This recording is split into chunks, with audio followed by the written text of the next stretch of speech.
মানে এটাই কথা, যদি সফল সমাপ্তি যদি সঁচাকৈ কিবা এটা আছে তেতিয়াহ'লে আজি গৌৰৱ গগৈক গ্ৰেপ্তাৰ কৰিব। আৰু যদি আজি গৌৰৱ গগৈক গ্ৰেপ্তাৰ নকৰি কেছটো আমি দিল্লীলৈ পঠিয়াই দিছোঁ, কেছটো আমি NIA পঠিয়াই দিছোঁ, কেছটো আমি হোম ডিপাৰ্টমেণ্টলৈ পঠিয়াই দিছোঁ, এইবিলাক কয়, তেতিয়াহ'লে আমি ক'ম যে এইখন চিৰিয়েল।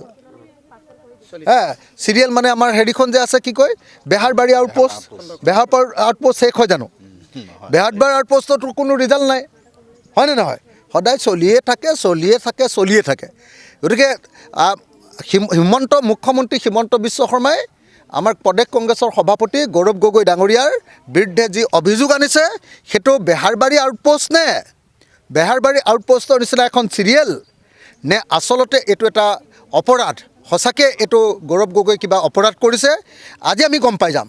যদি গৌৰৱ গগৈক গ্ৰেপ্তাৰ কৰে তেতিয়াহ'লে আমি গম পাম যে আচলতে ভিতৰত কিবা ডাঙৰ গণ্ডগোল আছে।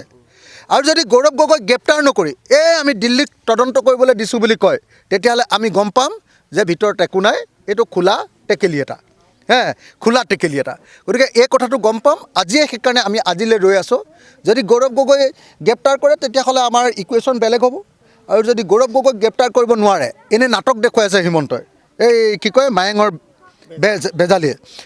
বেজালি যদি দেখুৱাই আছে, তেতিয়াহ'লে আৰু এইটো নহ'ব। তেতিয়াহ'লে আমি মানি নলওঁ।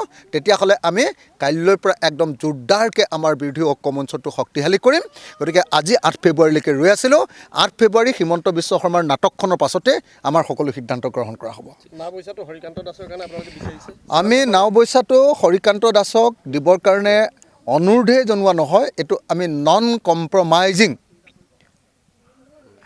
বা নন নিগচিয়েবল, আমি এৰি দিব নোৱাৰা এটা সমষ্টি হিচাপে কংগ্ৰেছ দলৰ ওচৰত ইতিমধ্যে পেছ কৰিছোঁ।